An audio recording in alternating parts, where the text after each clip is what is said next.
Hey guys, tonight we're slipping quietly into a world of starched collars, boiling kettles, and an absolutely absurd number of mysterious brownish stains. You're standing barefoot on a cold flagstone kitchen floor. The fire is already crackling, but you know the warmth won't reach your fingers for another hour. You're holding up a delicate muslin dress, your only muslin dress, and it now bears the greasy remains of a sausage roll you definitely should not have eaten while still wearing it.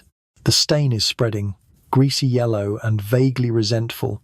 You know it won't come out without a fight. Welcome to Stain Warfare Victorian Edition. You'll be armed with wood, ash, patience and despair. So before you get comfortable, take a moment to like the video and subscribe, but only if you genuinely enjoy what I do here. And if you're still awake after this, drop a comment telling me your location and what time it is where you're watching. Now dim the lights, maybe turn on a fan for that soft background hum, and let's ease into tonight's journey together. You trudge toward the wash basin, sleeves rolled up, apron already damp from yesterday's laundry. The muslin dress trembles in your hands like it knows its fate. And really, it's not just this dress. It's the cuffs, the collars, the napkins, the bloomers, and even the inside of your husband's hat, which somehow bears a suspicious pink smudge you don't remember approving. Laundry in the Victorian era is not merely a household chore. It's your second full-time job, and the enemy is entropy itself. The worst part, there are no washing machines, no commercial detergent, no convenience. Just you, a bucket, and your wits. Let's talk about that sausage roll, though. The stain is animal fat-based, meaning it has likely soaked through the fibers by now. If it were mutton fat, which is stubborn and sticky, you'd need to apply hot water infused with soda crystals, assuming you haven't already used them all on the chamber pot linens. If you're lucky, you've saved the end of last week's soap, a soft, crumbling thing made from pig fat and lye that smells vaguely of betrayal. But we'll get to soap later. Right now, you're improvising with potato slices. Yes, sliced raw potato rubbed on the grease stain. It's not magic, but it's what your neighbor swears by, and she has 7 children and barely any sanity left, so you believe her. The rest of the dress must now soak in lukewarm water with salt and possibly a dash of vinegar, which you have hidden behind a false panel to keep your daughter from drinking it again when she thinks it's medicine. Then comes the brush, your trusty bristle companion worn down to a stub, but still effective at abrading both fabric and hope. As you scrub, your arms ache in that familiar way and your mind drifts. You think of the fashion magazines with their perfectly spotless gowns and ruffled underskirts. Do those women ever spill anything? Historians still argue whether middle and upper-class Victorian women truly kept their garments pristine, or if those photo shoots were just very careful lies. Back in your kitchen, your youngest sneezes violently into your petticoat and suddenly you have a new stain to consider. Meanwhile, the muslin is still in crisis. You hold it up to the light, squinting. The grease is fainter now, but it has left a yellow aura, a ghost of the feast. You'll probably wear a shawl over it next time and hope no one notices. Or blame it on your cousin's baby, which is your go-to excuse for all stains under 6 inches in diameter. Now, if the stain had been ink or blood, or that peculiar sticky paste from the cough drops your mother insists on sending you from Bath, the process would be different. You maintain a mental Rolodex of stains and solutions. Berry equals boiling milk candle wax equals hot iron and brown paper blood equals cold water and a lie about a nosebleed. It's a delicate alchemy, and every housewife has her own grim little recipe book hidden among the cookbooks. And yet, no matter how many you treat, more appear. You begin to suspect that Victorian fabric itself generates stains spontaneously, perhaps, from the sheer anxiety of existing. Linen especially. Linen is not your friend. Linen shows every sin. At the end of this little episode, you've saved the dress, mostly. You hang it by the fire to dry the hem, gently steaming. You'll press it later with your flat iron, which must first be heated in the coals and tested on the corner of a rag so it doesn't leave a scorch mark, because of course that would be your luck. You clean a stain, only to burn a fresh one in its place. But for now you can sigh and sit for a moment, knowing the first of the 37 battles has been fought. One dress down, An entire household to go. Soap. That humble, waxy little bar you probably take for granted today. Back here, though, in your Victorian kitchen, it is a precious thing, less a commodity and more a creation. You don't simply buy soap like it's a packet of chewing gum. No, you conjure it from the depths of domestic despair with the help of boiling cauldrons, animal fat, caustic soda, and sheer willpower. Your morning begins not with a trip to the cupboard, but with a look in the larder to see if there's any leftover lard.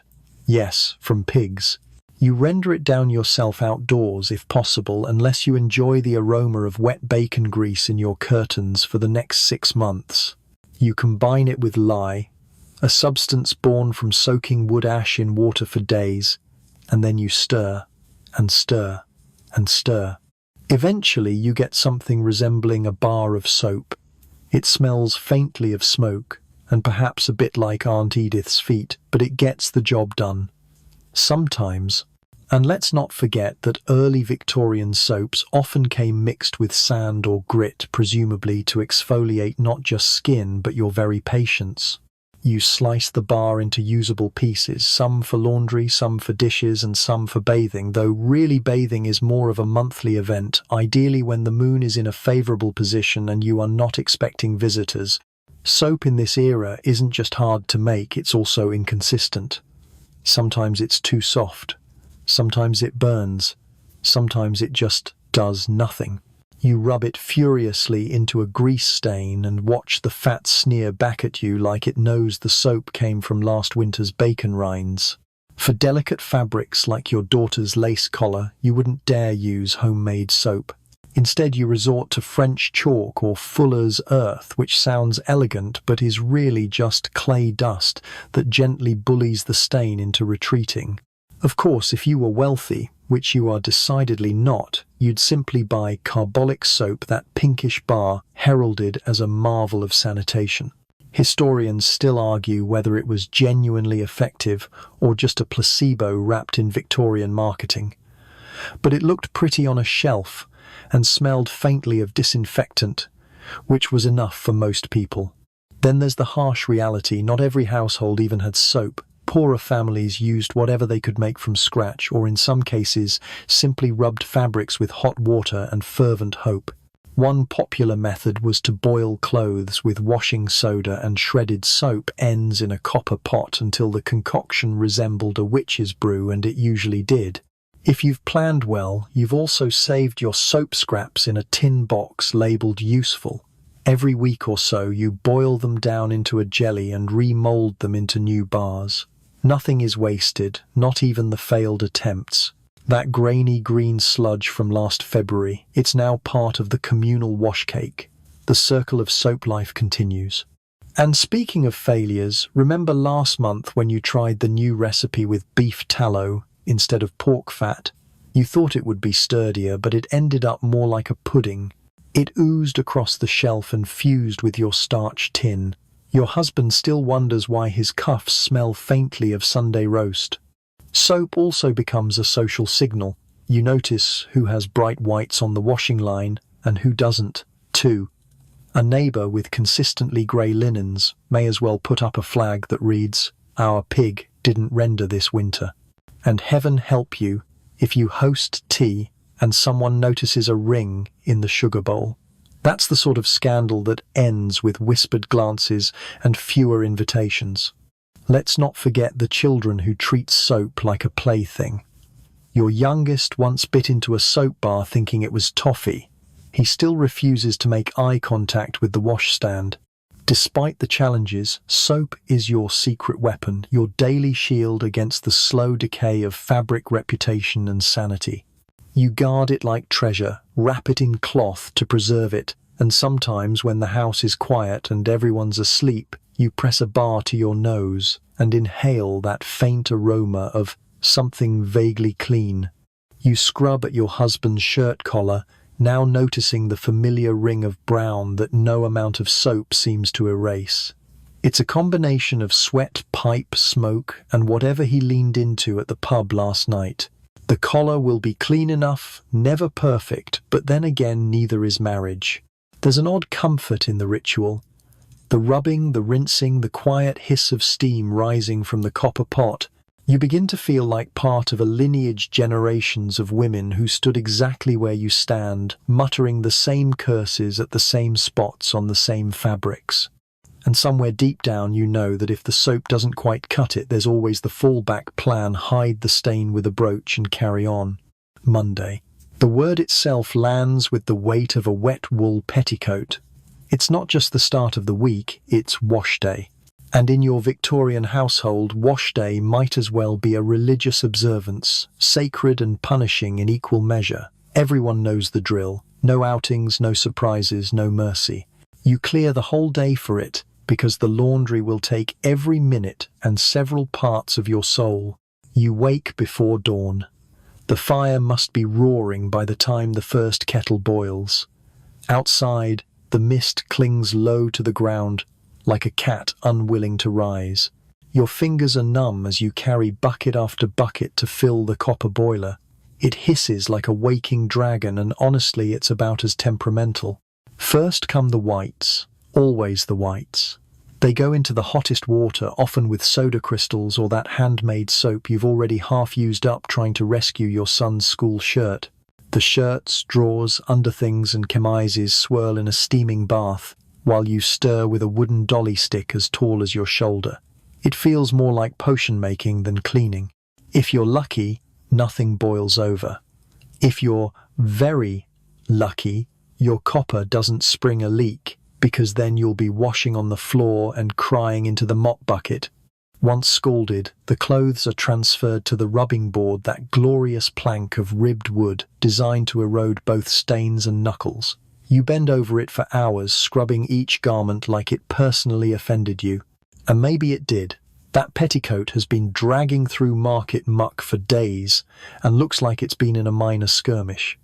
Children are temporarily banished from the laundry area, mostly because they'll trip over drying racks or eat the starch, but also because you cannot risk their sticky fingers undoing your work. Your husband has learned slowly that Monday is not the day to complain about dinner being late or shirts being too stiff. One raised eyebrow from you and he disappears into the garden with suspicious urgency. Now comes rinsing, cold water, no matter the season.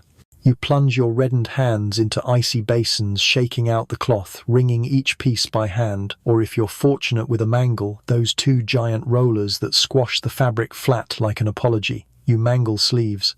You mangle tablecloths. You briefly consider mangling your husband's hat for speaking too cheerfully at breakfast. After mangling comes hanging, and oh, the ballet of the laundry line. You step into the back garden, arms full, hoping the wind is friendly, and the neighborhood cat hasn't returned to mark its territory on your drying sheets. You clip the garments up with wooden pegs, some new, some chewed, and pray the breeze doesn't decide to fling your bloomers into the rosebush. Again. Historians still argue whether Monday became wash day due to religious calendars, work rhythms, or simply the masochistic logic of starting the week with suffering. But one thing's certain, it's universally dreaded. Across the city and countryside, women lean over tubs in perfect synchrony, muttering curses and recipes for bluing agents to brighten their greying whites. Ah yes, the bluing. A peculiar ritual where you tint your white fabrics slightly blue to appear brighter. It's a sleight of hand like makeup for laundry. You dissolve tiny bits of indigo or Prussian blue into water and dip the garments in briefly. Too much, and your undergarments resemble something Queen Victoria would wear to a royal circus. Too little, and your whites look tired and vaguely beige. Once everything is hanging, you collapse into a chair only for your neighbor to shout over the fence, asking whether you've tried using alum on sweat stains. She swears by it, but last time it turned your sleeve pink and your armpits stiff as parchment. Even in exhaustion, there's a strange satisfaction. The sight of garments flapping in the wind, row after row, like victory flags after a long campaign. Your backyard becomes a temporary gallery of labor aprons, pillowcases, napkins, and that one stubborn tablecloth that smells faintly of spilled gravy from 3 Christmases ago. Of course, that feeling vanishes when a sudden drizzle darkens the sky, and you sprint outside, arms flailing to rescue the laundry from impending doom. You've never run faster in your life except maybe that time you chased the goose out of the pantry. By late afternoon, the house smells of damp linen and triumph. The kitchen floor is soaked, your hands are raw, your back aches, and your laundry is only half done. Tomorrow is ironing, but that's a horror for another day. You soak your hands in a basin of chamomile water, more out of habit than hope. The cuts and scrapes earned from wooden tongs and splintered washboards are badges now. You sip lukewarm tea and look around. Every flat surface is draped with cloth. Nothing feels clean.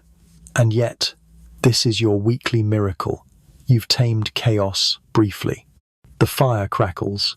A pair of socks dries on the hearth. Your cat has nested in a warm undershirt and refuses to move. You smile despite everything. Monday is almost over. You stand before the mixing bowl, and for a moment it might look like you're preparing a questionable pie. A jug of stale urine, a scoop of white wood ash, some rainwater collected from the cistern, and a wooden spoon no one dares use for soup anymore. Welcome to the Victorian science of stain removal.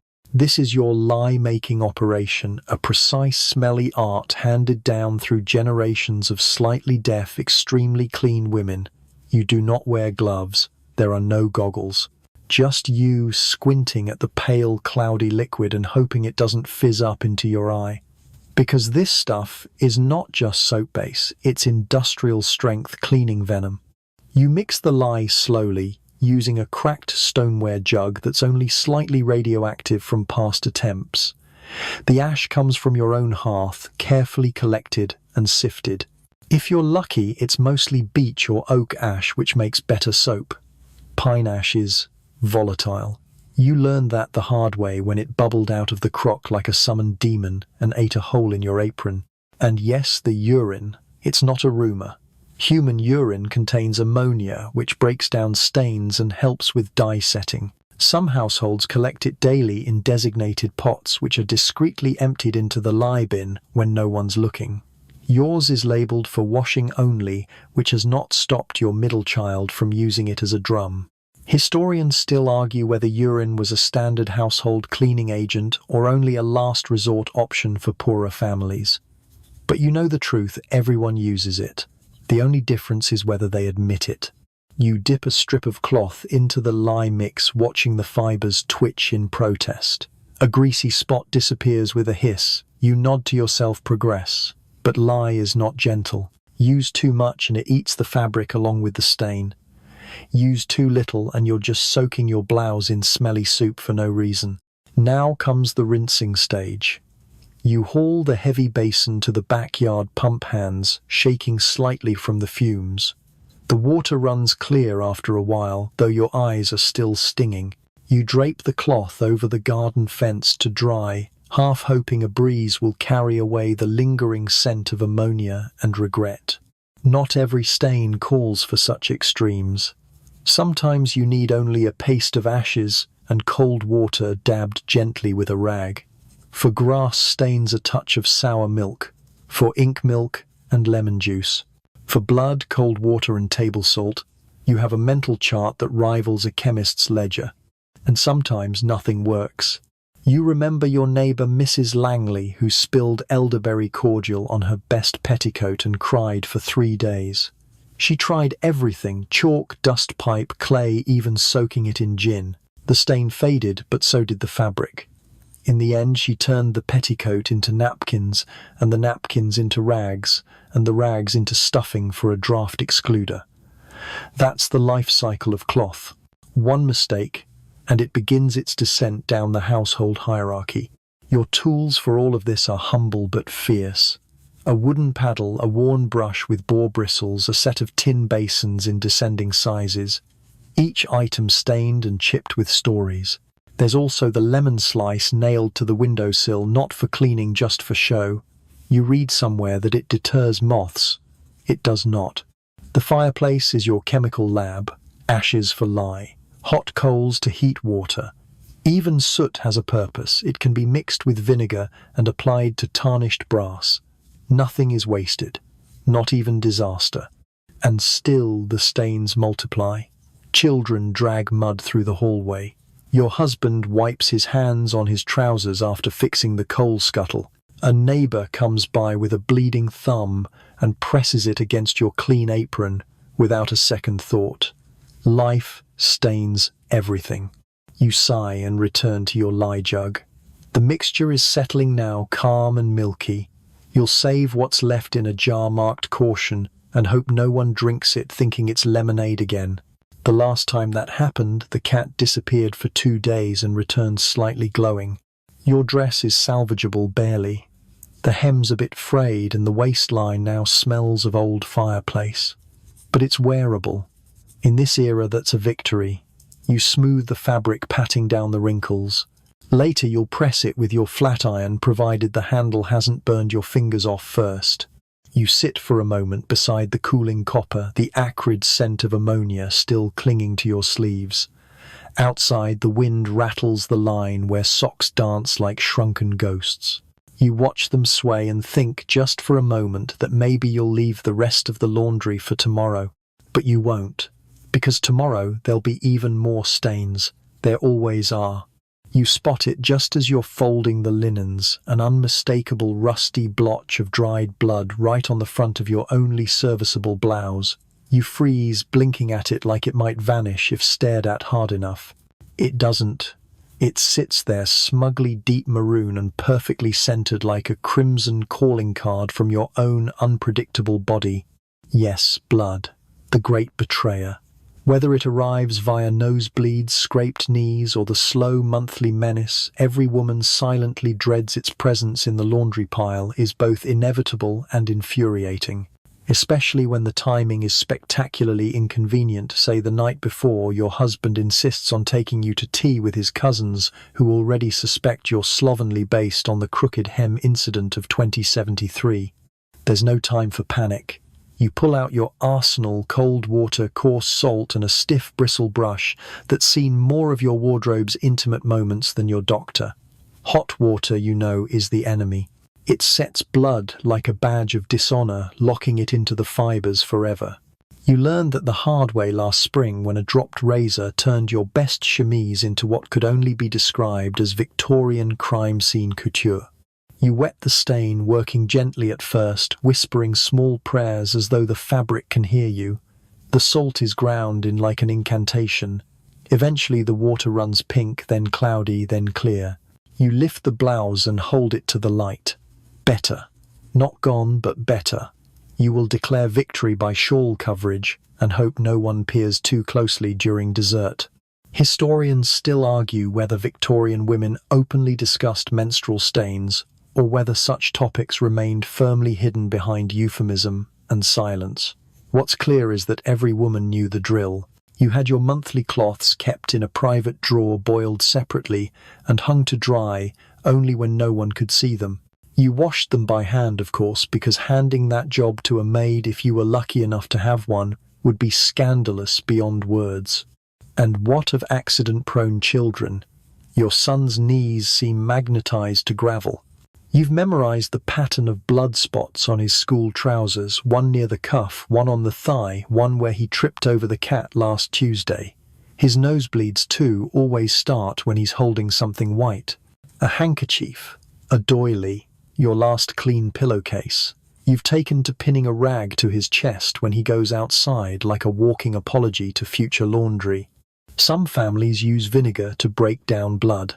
Others rely on lemon juice or even milk. Yes, milk. The proteins supposedly lift the iron-rich stain from the fabric. You've tried it. It works if you have the patience to soak the cloth for an entire afternoon and tolerate the faint dairy smell that lingers for days. But not all blood is visible. There's the subtle discoloration on the inside of gloves from pricked fingers and calloused palms, the shadowy smears on apron ties, a streak where you pulled a thorn from your thumb while picking blackberries and wiped it absent-mindedly on your own sleeve. These aren't just stains. They're stories quietly told and quickly scrubbed away. And then there's the shame. Society expects women to be spotless, pure, untouched by anything as inconvenient as biology. You laugh sometimes at the absurdity. You can birth children, chop firewood, dress game, and still be judged for a faint blotch on your undergarments, as if you stained on purpose, as if the cotton had a choice. You don't talk about it, but every woman you know has her own tricks. Old Mrs. Penrose swears by marigold petals. Your sister-in-law uses a tincture made from ox bile and rosewater. It smells like regret, but works wonders. You've considered inventing your own blend, perhaps something with crushed mint and vinegar, if only to market it under a name like Ladies' Relief and retire early from the soap wars. The blouse now lies flat on the kitchen table, still damp but mostly forgiven. You press it with a damp cloth under your iron, careful not to scorch the fibers. The faint outline of the stain is barely visible now, like the memory of a bad dream. You'll wear it with confidence tomorrow, chin lifted just a little higher, daring anyone to notice. A breeze drifts in through the window, carrying with it the scent of wet earth and boiled linen. Somewhere a neighbour's washboard thuds, rhythmically echoing your own mourning. Another woman, another stain, another battle. You sit down for a moment, brush in hand, and stare at the floorboards. They too bear their own stains, small splatters from a dropped kettle, muddy boot prints from a stormy day, an ancient ring from a candle left too long. You'll get to those eventually. For now you've conquered enough. It begins with a simple sip. A quiet moment finally after hours of starching, scouring and scalding your fingertips. You settle into your favourite chair, a cup of black tea warming your palms, and allow yourself to breathe. But just as the liquid touches your lips, an unexpected sneeze from the toddler, a wobble of the tray, a knock at the door, and suddenly it's there. A splash of brown blooming across your apron like ink on a blotter. The great tea catastrophe has struck again. Tea stains are as common in your household as breadcrumbs and passive-aggressive comments from visiting relatives. They're sly, sneaking into collars, cuffs, and tablecloths like tiny reminders of every interrupted moment of peace. And unlike other stains, tea doesn't announce itself immediately. No, it waits, it sets, it oxidizes. By the time you notice, it's already part of the family. You leap into action, setting down the cup and blotting the fabric with a dry cloth. Blotting, never rubbing. You learned that lesson last year when you turned a gentle spill into an abstract art piece on your best table runner. Next comes the warm water, then lemon juice dabbed gently with the corner of an old handkerchief that already has a suspicious ink spot on it. For white fabric, you might risk a pinch of borax or baking soda if you can spare it. Some women swear by a hot milk soak, others by a potato slice. Yes, a raw potato halved and pressed firmly onto the stain like you're trying to summon it back into the earth. Historians still argue whether these potato-based methods had genuine chemical merit or simply reflected a culture desperately clinging to any household item not nailed down. And tea isn't just a problem in the home, it follows you. You wear its marks to church, to market, to the neighbour's christening where Mrs. Buckley subtly pats your arm and says, "Oh dear, your dress." You resist the urge to say something unladylike. At least you're not alone. Tea stains were so notorious in Victorian England that newspapers occasionally published home remedy columns dedicated entirely to their removal. One suggested white wine, another proposed crushed eggshells. You tried that once. It didn't remove the stain, but it did confuse your cat for a full hour. The problem lies not just in the tannins, but in your fabric choices. Cotton and linen cling to tea like gossip. Wool, on the other hand, tends to hide it until you iron it and the heat bakes the stain in like a pie crust. You once ruined an entire tea towel set that way. They now serve as rags which your husband uses to wipe soot from his boots. Circle of life. Speaking of husbands, he is of course no help. His strategy for dealing with spills is to toss the garment into the wash basket and pretend it never happened. When confronted, he claims the mark is just a shadow or character. You do not laugh. Your older daughter is worse. She insists on adding sugar to her tea, 2 lumps, sometimes 3, and then spills it gleefully onto doilies, skirts, and every pillow she encounters. The sugar caramelizes when ironed. You once spent 2 hours scraping a brown sticky ring off the lace edging of a cushion while she danced around asking for biscuits. You've tried prevention. Coasters, trays, tea towels folded just so. But life, as you've learned, cannot be permanently protected from gravity or toddlers. So you adapt. You keep lemon juice near the tea set. You've even started wearing an apron over your nicer dresses, especially when guests arrive. The apron has pockets. One contains a vial of vinegar, the other a piece of chalk. Yes, chalk. A powdery miracle. Rubbed into a fresh tea stain, it can absorb the worst of the tannins before they settle. You keep a stick on the mantel, another in the pantry, and one in your sewing basket, where it often ends up mistaken for tailor's chalk. Your clothes may be stained, but your hemlines are always straight. On special occasions, like the vicar's annual visit or your brother's wedding, you resort to deception. A well-placed brooch, a hasty pleat, or a cleverly tied ribbon can hide almost anything. You once disguised an entire teacup spill with a velvet sash. It was considered stylish. You didn't correct anyone. As you sit now blotting the latest disaster from your apron, you wonder what future generations will use. Perhaps sprays in cans, or electric brushes, or clothes that clean themselves. You chuckle softly at the thought. Where would the character be in that? You rinse the cloth one final time, wring it out and pin it to the line. The breeze lifts it gently, revealing the faintest outline of the stain. You let it be. Not every mark must be erased. Some stains are simply proof of a life well sipped.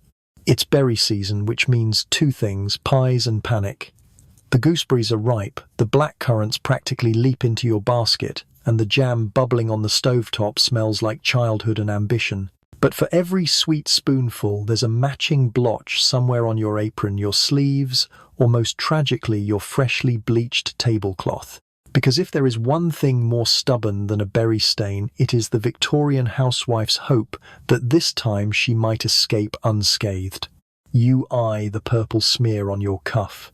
It looks like something from a crime scene, the kind you'd find in penny dreadfuls where governesses go missing and turn up in the garden with gooseberry-streaked gloves. But here it's just another Tuesday. Berry stains are cruel. They begin brightly, cheerfully, even little splotches of pink, red, or violet that seem almost pretty. Then, within minutes, they oxidize. They darken. They dig in. And by the time you've noticed, they've turned into permanent residents, smirking from your best dress like evidence in a courtroom. Your first weapon is hot milk. Yes, milk again. You heat it gently, not to a boil, just enough to make your fingers sting and soak the stained fabric. This works best with currants and strawberries, less so with blueberries, which are demonic and should be outlawed. The milk loosens the pigment, lifting it from the fibers like fog from a meadow. Sometimes it works. Sometimes it just makes the stain look like you spilled soup on yourself. Historians still argue whether milk soaking truly helped, or was just a widely accepted form of hopeful flailing. Next comes the boiling water method. You stretch the stained fabric over a bowl and pour scalding water from a height, letting gravity and heat do their violent ballet. It feels like witchcraft. Occasionally it works beautifully. Occasionally you end up with nothing but hot disappointment and a bowl full of pink regret. If the stain persists, you move to lemon juice and salt. The salt abrades. The lemon bleaches. You leave it in the sun, praying for cloudless skies and no inquisitive neighbors. Sunlight is your final ally. It works slowly, like nature's own apology for inventing raspberries in the first place. But you must act fast. Berry stains, more than most, are time-sensitive. Delay for even an hour, and your favorite underskirt is doomed to carry the memory of that innocent trip to the hedgerow forever. You think back to last summer's catastrophe. Your niece spilled blackcurrant jam down the entire front of her pinafore at the Sunday picnic. You tried everything: milk, salt, vinegar, more milk. Eventually you gave up and turned the dress into a rag. That rag now cleans the copper kettle. A poetic end, if not a happy one. This year you're more prepared. You've laid down extra cloths during jam making. You've tied a towel around your waist, much to your husband's amusement. You look like a milkmaid, he says. You ignore him and continue stirring the pot occasionally, ducking as berries pop and spit like miniature cannons. Berry season is lovely, but it's exhausting. The children return from the garden with sticky fingers and purple mouths. You try to intercept them at the doorcloth in hand, already calculating how many pillowcases might be sacrificed this week. They always outrun you. Your youngest once hugged you mid-jam, leaving a perfect lip print on your bodice. You didn't even bother trying to remove it. You embroidered a tiny heart around the mark and told everyone it was decorative. Some women use bread. Yes, bread. They press a soft white slice to the stain, believing the starch will pull out the pigment. You tried it once. The stain laughed, and the bread fell apart. The dog was delighted, at least. You've also heard of using sorrel leaves, those bitter greens that grow by the fence. Supposedly their natural acids break down berry stains. You chewed a few once just to see. They tasted like lemon and dirt. Not unpleasant, actually. But the stain remained. Berry season, you decide, is like a game. You never truly win. You simply lose with style. Your apron now bears a constellation of tiny spots, jam dots, burst berries, and the occasional handprint. You sigh and set it to soak, knowing it may never return to its original state. That's fine. It tells a story. One of summer and sweetness and chaos. You watch the jam pot bubble, the scent filling the kitchen. Behind you, the laundry waits, always watching. But for now, you'll stir the pot, taste the spoon, and hope that this time the stains will be kind. Ink, that sly, slippery villain. It begins with such promise, a neat pen stroke, a half-written letter, the start of a grocery list, and ends with disaster. A flick of the wrist, a clumsy elbow, a child who thinks inkwells are toys, and now you're holding a shirt with a splatter that looks like a Rorschach test for stress. Ink stains are personal. They don't just happen, they accuse. They imply negligence, carelessness, perhaps even literacy above your station. Victorian society may adore its correspondence and copybooks, but it does not forgive the blot that leaks through paper and onto your blouse sleeve. You glance down at the latest casualty, a blotch of blue-black ink bleeding slowly through the breast pocket of your husband's best work shirt. Of course, he had been writing out inventory again, dipping that overconfident steel-nibbed pen into an overfilled inkwell while simultaneously drinking ale. You should have known. Your first instinct is to panic. Your second is to sprint for the milk jug. Yes, once again milk. Room temperature, if possible though, you rarely have the luxury of waiting. You soak the stain immediately, no rubbing, no scrubbing, just a quiet soak while you hold your breath and mutter a prayer to the patron saint of laundresses, should one exist. If not, someone really ought to appoint one. Milk softens the ink. Sometimes. If it's fresh, if it's the right kind of ink, if Mercury isn't in retrograde.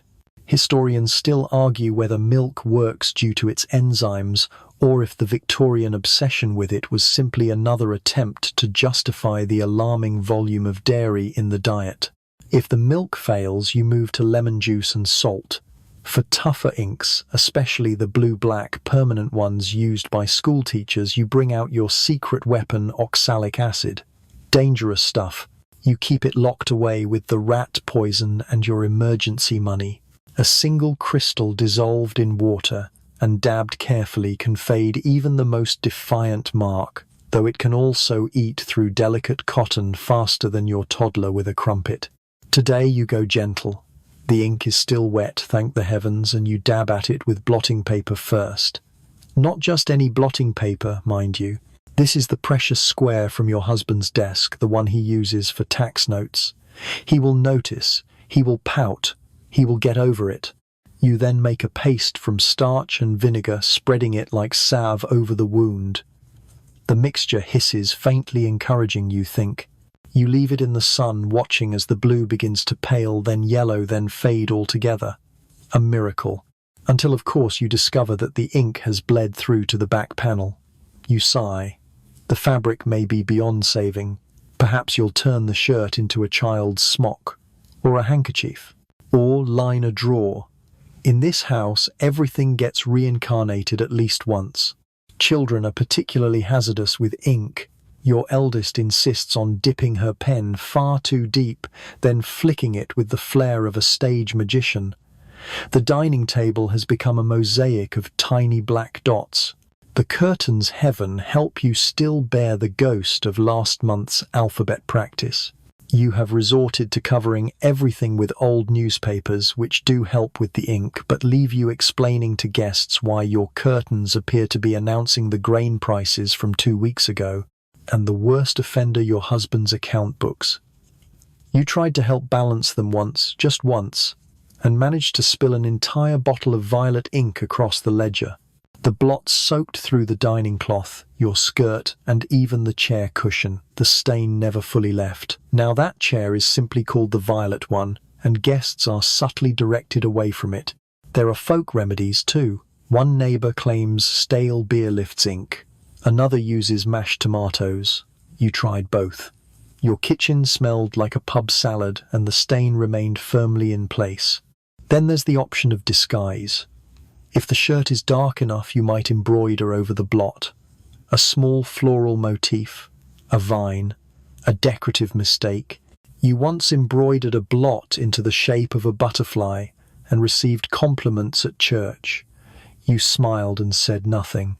You finish rinsing the shirt, now holding it to the light. The ink is mostly gone, a pale memory, nothing more.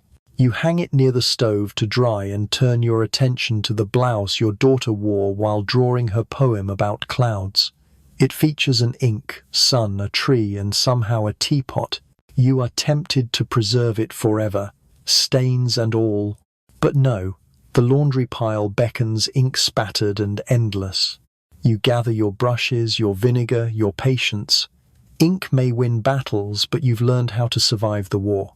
The butcher's paper lies in a crumpled heap by the kitchen door, already abandoned, but its oily memory has transferred itself directly onto the front of your best apron. A perfect silhouette of lamb chop grease, shaped like the Isle of Wight, and just as impossible to scrub out. Grease stains, animal fat in particular, are perhaps the most conniving of all. They spread slowly, invisibly at first, then bloom into bold declarations of, yes, I made dinner and yes, it attacked me. You sigh, dabbing the mark with your fingertips. Already the fabric feels tacky. You know from bitter experience, if left untreated, this will age into a glossy patch that glints in the sun like smug regret. You reach instinctively for the potato. Raw potato, to be exact. Peeled and halved, its starchy flesh is nature's primitive sponge. You rub the cut side gently against the grease-drawing circular patterns like a laundry seance. The potato soaks up the fat's outer layer, lifting just enough oil to give you hope. You could also use chalk if you had not ground the last stick into powder yesterday, treating the collar of your husband's coal delivery waistcoat. Next comes the brown paper. You lay a sheet over the stain place, a warmed flat iron on top, and press slowly. The heat draws the grease upward where it clings to the paper like a guilty confession. You lift it carefully. Yes, there it is, a slightly translucent blot, proof of success, or partial success at least. Historians still argue whether such methods were widespread or passed down through whispered family lore. Some Victorian manuals recommend fulling earth, others suggest soft soap mixed with ammonia and faith. But everyone agrees on one thing: hot water is a traitor. It cooks grease into the fabric like Sunday roast into a pan. You've ruined more than one petticoat that way. The source of the grease, of course, was the butcher's bag, a parcel of lamb wrapped hastily, the paper barely absorbing the slick drippings. You meant to transfer it onto a tray, but the baby cried, the dog barked, and now here you are scrubbing fat out of fabric while dinner sulks half-cooked on the hearth. Your husband, to his credit, offered to help by muttering, "It doesn't look that bad." You reminded him quite clearly that he once declared a gravy dot an affront to decency when it appeared on his cravat. He has since retreated to polish boots in the shed. The apron itself is an old favourite. Thick cotton cross-stitched at the hem by your aunt, who claimed to have never spilled a thing in her life. You find this hard to believe. If she truly made it through decades of boiling stews and rendering lard without a single splatter, she must have either been a magician or simply blind to blemishes. You recall another battle with mutton fat on the sleeve of your winter coat. That required full immersion in a concoction of borax grated soap and elbow grease. You worked at it for hours like a sculptor shaping marble, only to discover the coat had shrunk half an inch on one arm. The sleeve still fits, just not the same arm. In desperation, some women have resorted to scraping grease with stale bread. Others use whiting, a fine white powder made from chalk or crushed seashells. You tried it once.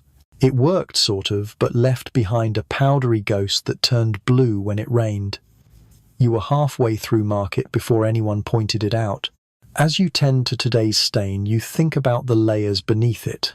This apron has seen stew spills, candle wax, jam smears and tears from that time you dropped a roast goose on the floor just as the bishop walked in. It is a chronicle, a timeline stitched in oil and starch. You rinse the apron in warm, not hot water, hanging it by the fire to dry. The stain is fainter now, no longer front and center. You consider it a win. Besides, if anyone asks, you'll claim it's a shadow, or artistic shading, or perhaps the imprint of a ghostly lamb who haunts kitchens across England. You look down at your hands, still slick from the battle. You reach for the soap, your last sliver of rendered fat and lie. The irony is not lost on you, using grease to fight grease. Life, you suppose, is full of such contradictions. The kitchen grows quiet. The baby sleeps. The butcher's bag has been disposed of. And on the hearth your apron sways slightly in the heat, bearing the faint outline of a fight almost but not quite won. Black, a colour of dignity, sorrow, and unfortunately soot. You wear it now, not out of preference, but because mourning demands it. Your cousin has passed, and so you've entered the expected year of crepe bombazine and melancholic accessories. But what etiquette books fail to mention is how mourning clothes are absolute magnets for grime. Dust ash, dandruff lint, every fleck of household life now appears tenfold across your skirts, sleeves and bodice. You step near the fireplace, and the air itself seems to deposit particles upon you like some spiteful blessing. You walk past a chimney sweep and suddenly resemble one. The hem of your gown looks like it's been mopping the streets of Whitechapel. And don't even mention the lint brush. You do not own one. Instead, you rely on the most Victorian solution imaginable, a ball of stale bread. Yes, bread. Specifically yesterday's. You hold the roll in your hand and gently pat it along the black fabric, watching as crumbs lift dust from the surface like a humble sponge. It works better than you'd expect until, of course, your husband mistakes the bread for a snack and bites into it. He never made that error again. Once was enough.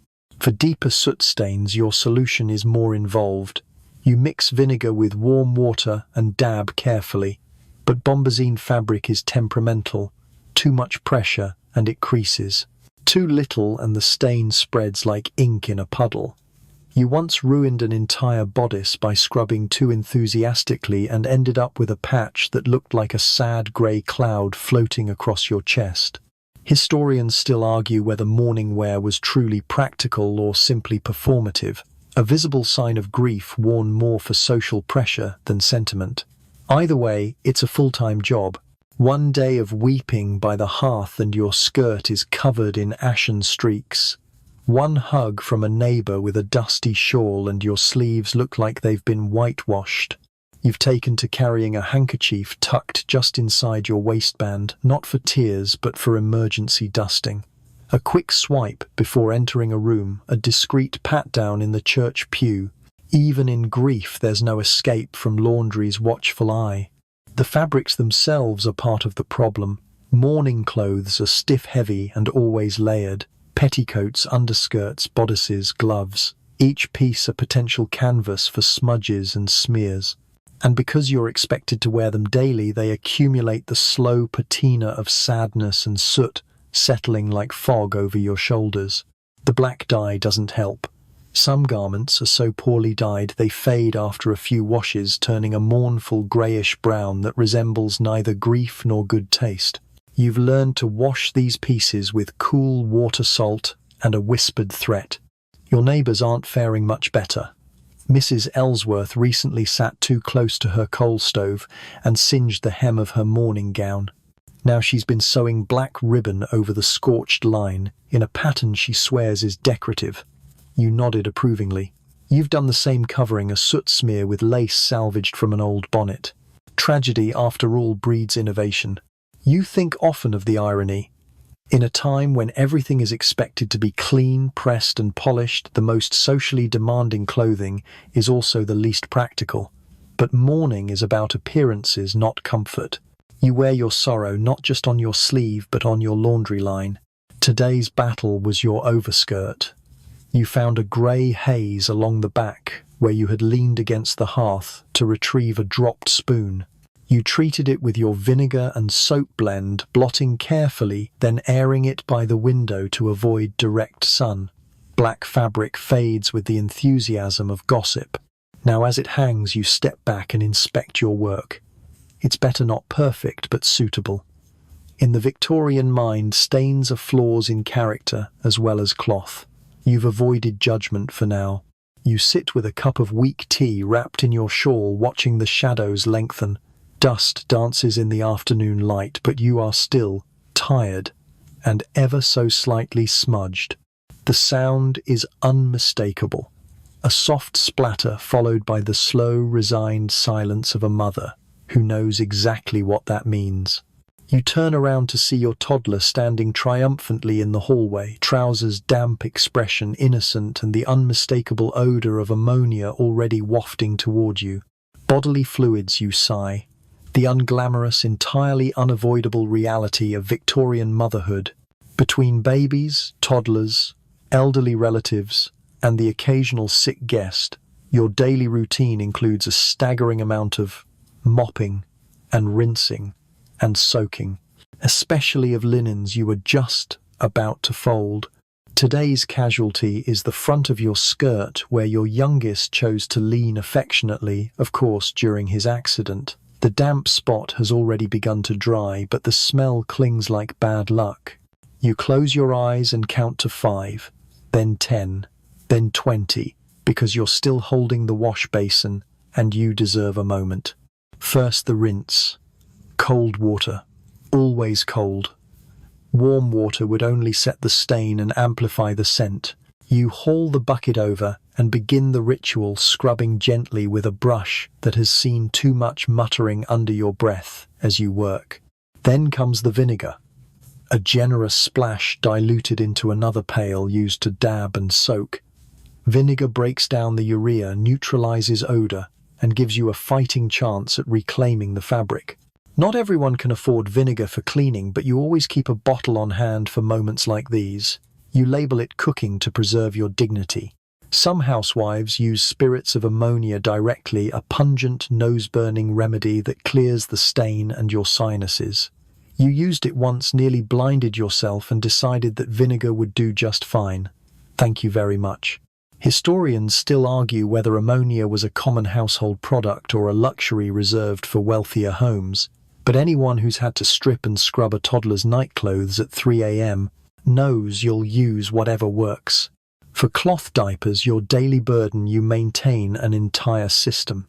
A soaking bucket by the back step, a line of sun-bleached squares flapping daily in the breeze. The stains vary in intensity depending on what the child has eaten, whether they're teething, and whether your sister-in-law has gifted them more sugared sweets in defiance of your warnings. You've tried everything: baking soda paste, lemon juice, even salt scrubbed with an old toothbrush. Occasionally you get ahead of the problem, most days you don't, and that's fine. Children, after all, were not designed with laundresses in mind. Older relatives add to the chaos. Your husband's uncle, who insists on tea before bedtime, has more than once mistaken the guest chamber pot. The result: a stained coverlet, a ruined floor rug, and a morning spent scrubbing in embarrassment while he whistles obliviously from the parlor. And then there's illness. Winter brings coughs, fevers, and all their messy accompaniments. You keep spare cloths folded in every room, hidden behind chair legs and under side tables. You can't prevent the accidents, but you can pretend they were swiftly resolved. Your tools include chamber buckets, slop jars, and a set of linen rags stitched from old night dresses. You use them without hesitation, without judgment, because shame, you've found, is a luxury best left to people with maids and marble floors. There's something strangely intimate about these stains. You scrub them not out of disgust, but out of duty, care, love even. A child's shirt marked with the clumsy enthusiasm of youth. A bedsheet marred by age or illness. A lapcloth stained from a moment when someone needed you and forgot to ask first. Today's skirt will survive. The stain is faint now, the smell neutralized. You'll hang it in the breeze, maybe douse it with lavender water if you're feeling generous. You're getting good at this. Too good, perhaps. You've begun diagnosing stains by scent and texture alone. You once identified mashed parsnip by feel. It was unsettling. As you empty the last bucket, you glance out the window.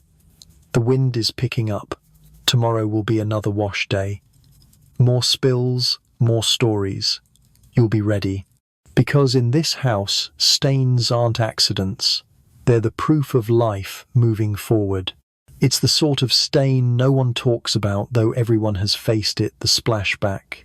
That insidious, humiliating mark that arrives, courtesy of a poorly aimed chamber pot, and leaves its presence lingering on the hem of your nightgown, your petticoat, or worse, your best day dress because you foolishly thought you'd just pop in quickly before heading to the market. Victorian plumbing, or rather the widespread lack thereof, makes this an everyday hazard. Indoor flush toilets are the envy of aristocrats. For most chamber pots and commodes reign supreme, and with them comes a cascade of laundry problems, many too mortifying to admit aloud. This morning it was the blue-striped under petticoat, innocent, sweet, freshly aired, then splat. The toddler tripped while helping tidy the pot. You caught most of it. Not all of it. Now you're soaking a fabric you spent 40 minutes starching just yesterday. You begin the process with cool water as always. The rinse bucket has become a fixture of your kitchen, tucked just behind the coal scuttle, frequently changed and deeply resented. You lower the garment in, slowly listening to the quiet glug as it sinks like a resigned sigh.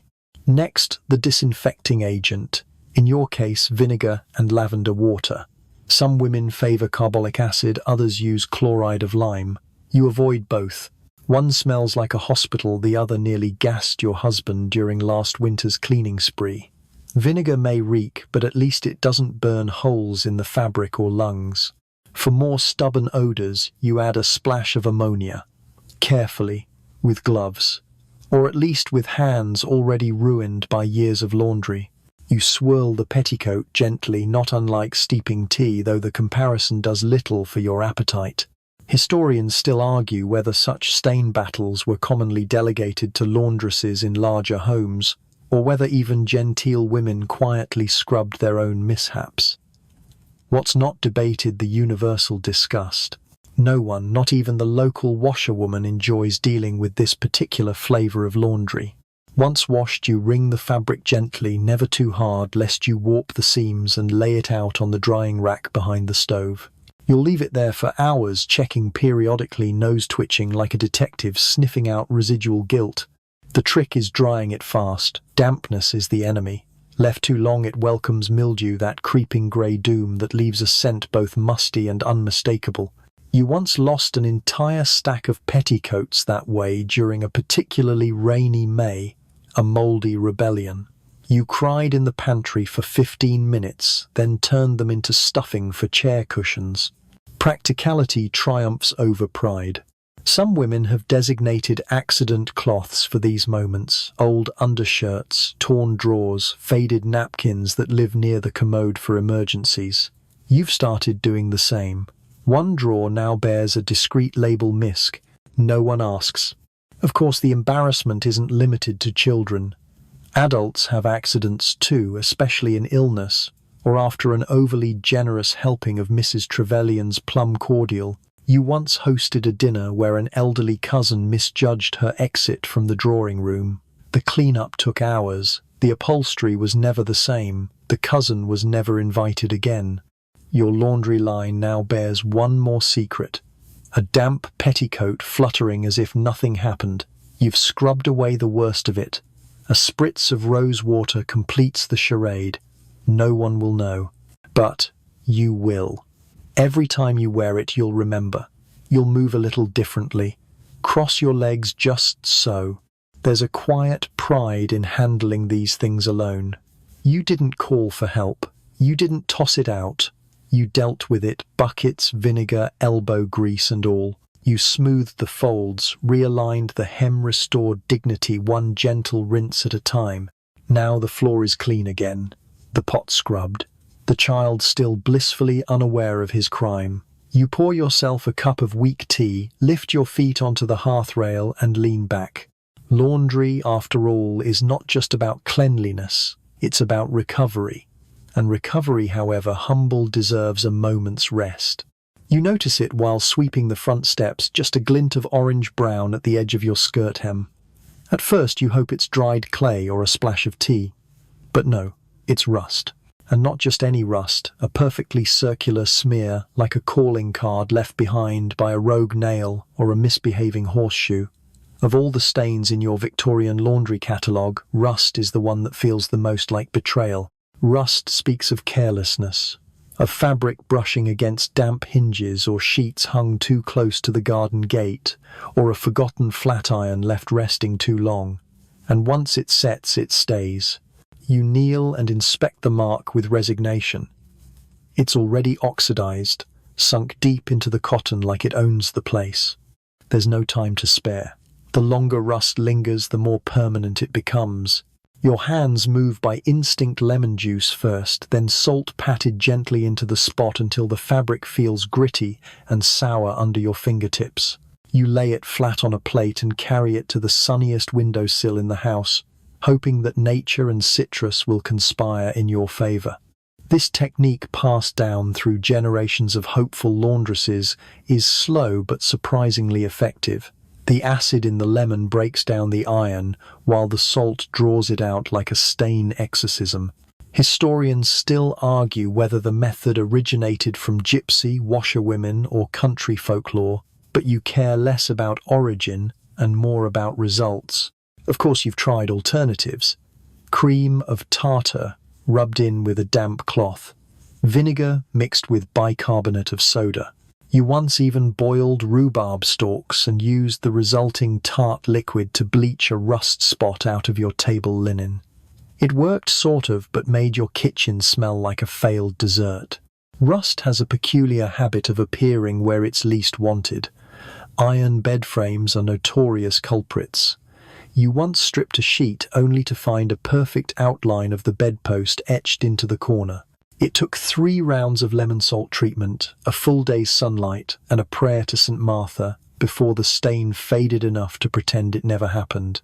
And then there are the flat irons, those stubborn, temperamental things.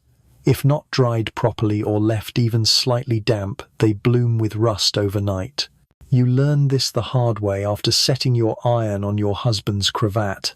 The resulting mark looked like a muddy thumbprint. He wore a scarf over it and claimed it was a fashion statement.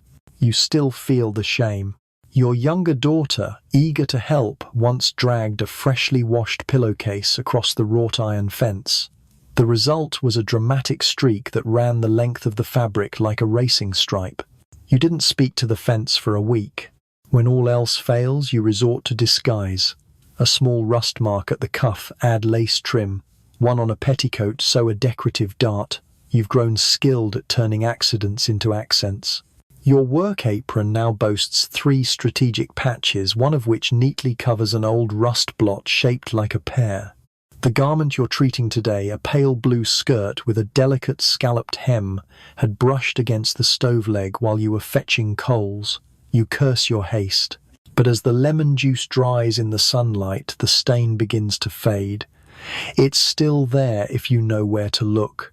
But you're the only one who knows.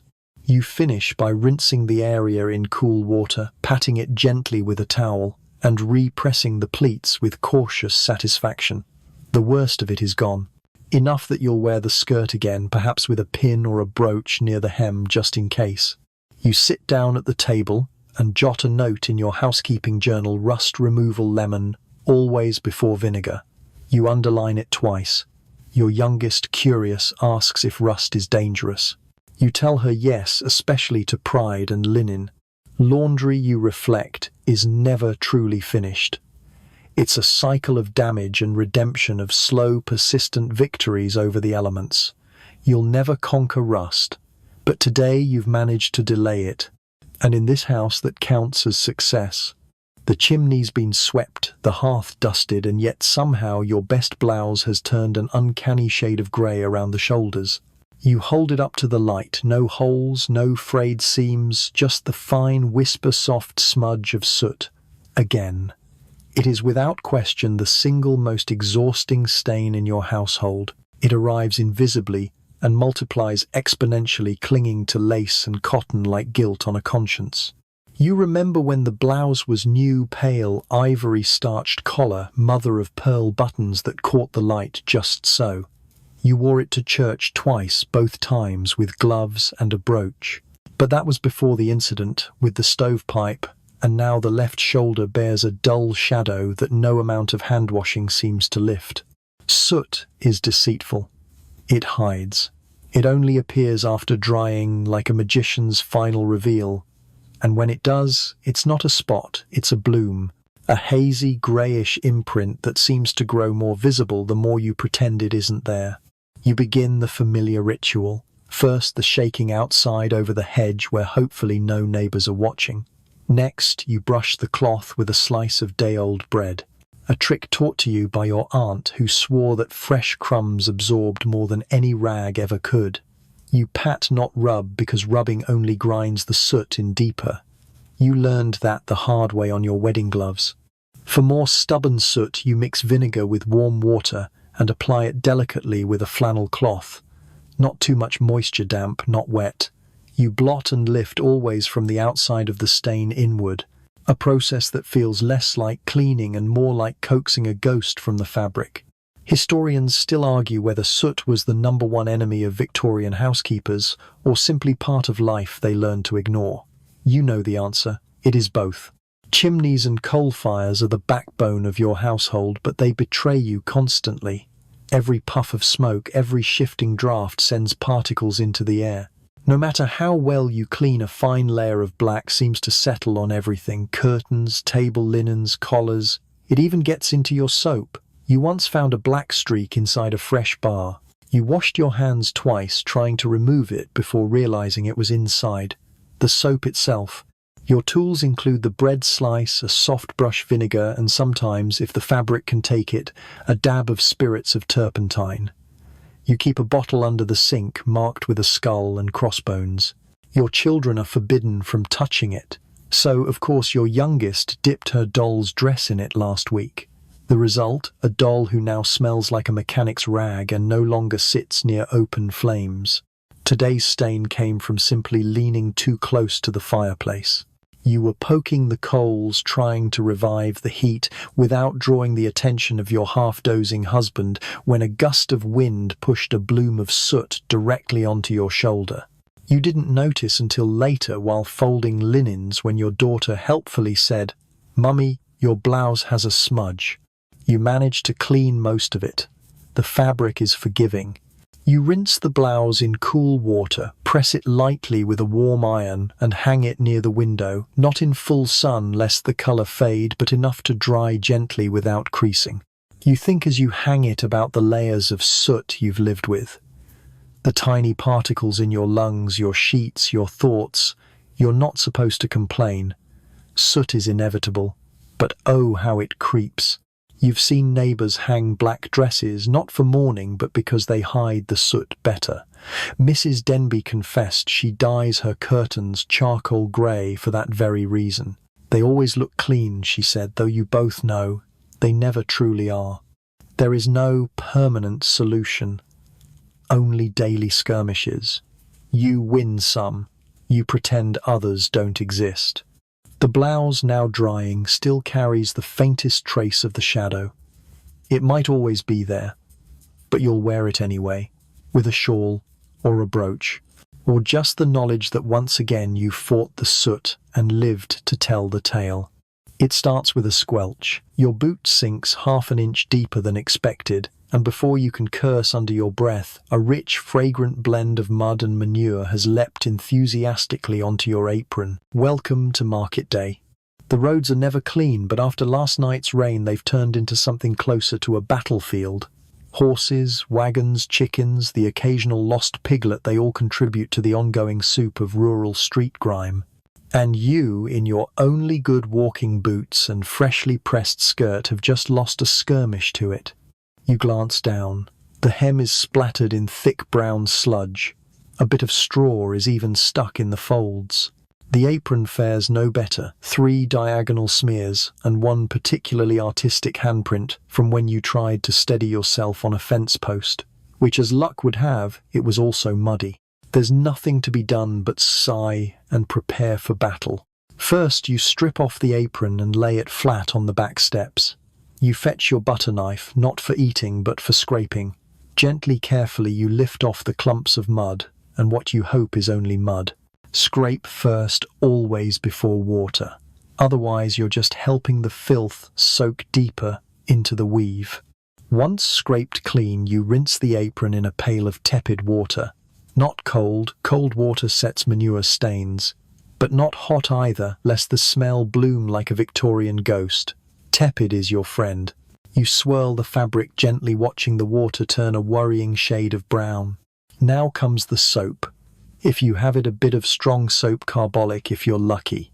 If not, your homemade mix of soda ash and last week's soap ends will do. You scrub along the grain of the fabric using a stiff brush, or in desperate times your own fingernails.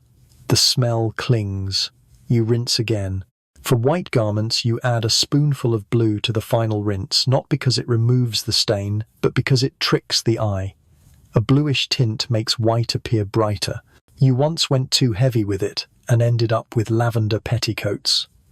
The children were delighted. You were not. Historians still argue whether Victorian housewives dealt with these sorts of messes daily or whether such accidents were exaggerated by literature. One look at your laundry line would settle that debate. The worst part is the unpredictability. You can't plan for mud. You can leave the house spotless and return looking like you lost a fight with a plough, and yet errands must be run, vegetables must be bought, gossip must be exchanged. You recall the time your neighbour Mrs. Featherstone slipped on a cabbage leaf in front of the fishmonger. She fell with such grace that her bustle saved her from serious injury.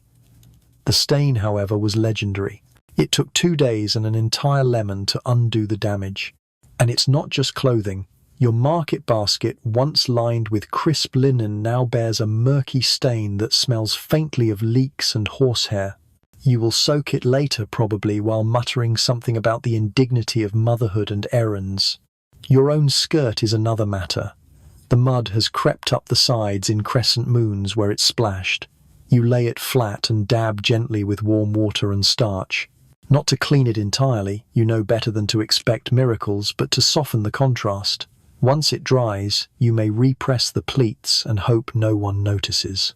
Sometimes you think fondly of winter when at least the mud freezes solid and you can step confidently without fear of splashback. But then frozen mud is a menace of its own kind.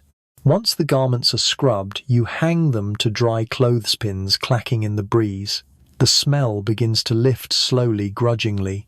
You sprinkle lavender water over the damp apron, not just for scent, but for dignity. As the afternoon sun stretches across the yard, you sit with a basin of clean water and rinse your hands. The skin is dry, reddened, a little raw. But the apron is clean, the skirt wearable, and the manure now just a memory soaking into the soil beneath your garden steps. Tomorrow the roads might be dry, or they might be worse. But your laundry line will be ready. It wasn't your fault, truly. The vicar's elbow jutted out just a little too far as he reached for the butter dish, and your own hand mid-sip twitched in surprise. The teacup wobbled, spun, and despite your best efforts, emptied half its contents down the front of your dress. Not tea this time, but worse claret.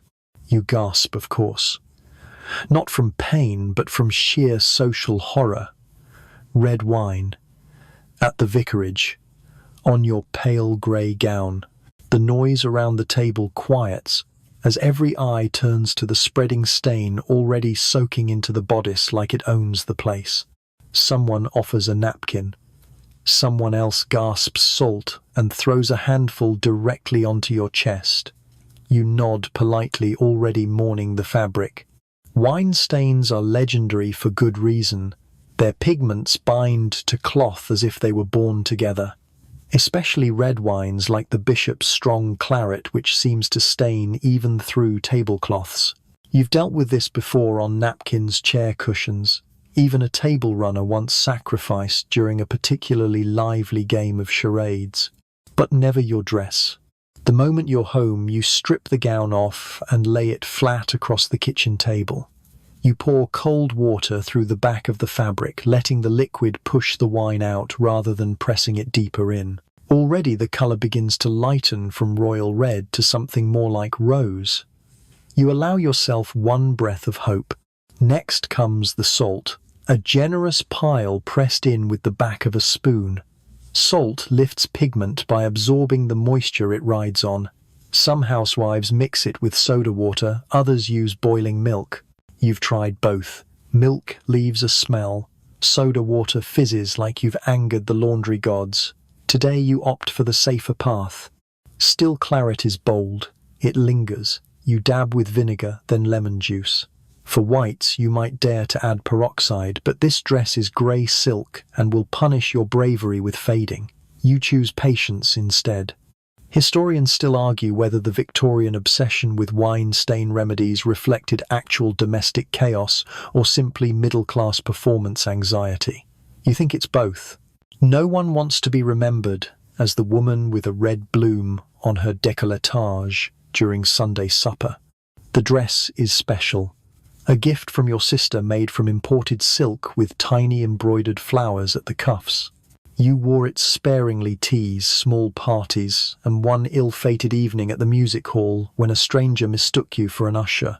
Now it hangs damp and uncertain, pinned above the stove, awaiting judgment. You try not to be sentimental. Clothes come and go. But the truth is, certain pieces carry memory. This one, for instance, reminds you of last spring's fair. Of a garden walk with your eldest who pointed at every tulip and whispered its secret name. You remember feeling elegant, almost otherworldly in that dress. It made you taller somehow, so you keep trying. The next morning you check the cloth. The stain has faded considerably. Not vanished, but no longer the centerpiece of disaster. You press the area gently using your lightest iron and stitch a tiny loop of embroidery thread along the neckline, just enough to draw the eye upward. A distraction, a flourish, a solution. Later, when you wear it again, no one comments. Not on the embroidery, not on the faint blush of pink near your ribs. Perhaps they do not notice. Perhaps they are polite. Or perhaps they too carry the quiet understanding of garments recovered from ruin. You add a note to your laundry book. Red wine. Salt first, always. Consider lemon only if desperate. You underline desperate. The laundry line outside sways in the wind, sleeves and bodices fluttering like flags after battle. Your dress joins them now, freshly washed, mostly victorious. The stain has not disappeared, but it has softened, quieted, made peace with its fabric. You sit at the window, hands folded in your lap, watching as the breeze dries away the last traces of embarrassment. The vicar never apologized. But you suppose that's just one more thing to soak and scrub in your own time. The grass was soft, the day was warm, and for once your corset wasn't pinching. It seemed the perfect moment to lie back just for a second on the gentle hillside at the edge of the vicar's garden. You had a view of the sky, a warm breeze across your cheeks, and the neighbour's eldest son stretched out a little too near for Victorian decency. The moment was harmless, sweet even, but your dress disagreed. Now, back in your kitchen, you hold up the back of your skirt and survey the long green smear that runs across the bustle like a painter's brushstroke. Grass stains. The signature of a stolen moment and the bane of white cotton everywhere. Grass, unlike most other stains, contains chlorophyll, the same vivid pigment that gives leaves their color and your clothes their grief. It clings with a confidence that suggests it knows exactly what it's doing. One slide through a meadow and your petticoat is branded for life. You start with cold water and a gentle brush, not because it will work immediately, but because it gives you time to think. Time to recall the breeze, the laughter, the brief mortifying moment when you realized what you'd done and leapt up like you'd sat on a wasp. Your tools today include white vinegar, salt, and perhaps a dab of methylated spirits used cautiously as the last time you applied it. Too liberally, you bleached the hemline into a ghostly patch that still startles you every time it emerges. From the laundry basket. First you blot. Never scrub. Scrubbing sets grass like ink. You apply a vinegar-water mixture and press the salt in gently. Some women add lemon juice or even buttermilk. You've heard whispers of molasses, though you suspect that's more folklore than fact. Historians still argue whether grass stains were as universally feared as soot or wine, but every woman you know has a story involving a picnic gone wrong, a tumble near a stream, or an impromptu game of rounders that ended in laundering. Disaster. You remember the time Mrs. Dalton tried to bleach grass stains from her daughter's summer dress using camphor and sunshine? The smell lingered for days. The green didn't. Today's case is particularly dramatic. The stain isn't just on the back, it's made its way around the sides, as if the grass took a tour of your entire lower half. You can almost hear the fabric sighing in judgment as you work. Your daughter, helpful as ever, peers over your shoulder and asks why you didn't sit on the bench. You do not respond. Instead, you hand her a stocking with a berry blotch and suggest she practice her dabbing technique. Once treated, the skirt is hung in indirect sun. Strong light can fade the color unevenly, especially with older dyes. You turn it every hour, watching the stain fade from emerald to chartreuse to something closer to moss. You could, of course, cover it. A ribbon strategically sewn, a ruffle added post hoc. You once disguised a soot stain with such a flourish of lace that your neighbor asked for the pattern. But this skirt is simple, plain. Anything added would draw more attention than the stain itself. So you press the skirt, fold it carefully, and place it back in the wardrobe. It's wearable again. If someone comments, you'll smile and say, "It was a lovely day at the vicarage," and let them wonder. And really, the grass stain isn't just a blot, it's a memory. A brief escape from chores, a soft hill, a boy who smiled when he thought you weren't looking. Laundry, you've come to realize, tells a story. It's not just about cleaning, it's about archiving. Every stain, every fray, every sun-bleached line is a chapter in the quiet history of a life well lived. The table looked perfect. Gleaming silverware, folded napkins, candles lit just so. You'd even polished the brass buttons on your husband's coat and set out the good china. For once, everything was in its place. And then the wax dripped.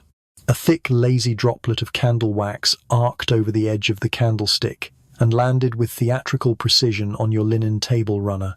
It hardened instantly, a creamy white blob that sat smugly amid the embroidery like it belonged there. You stared at it across the soup course, willing it to vanish. It did not.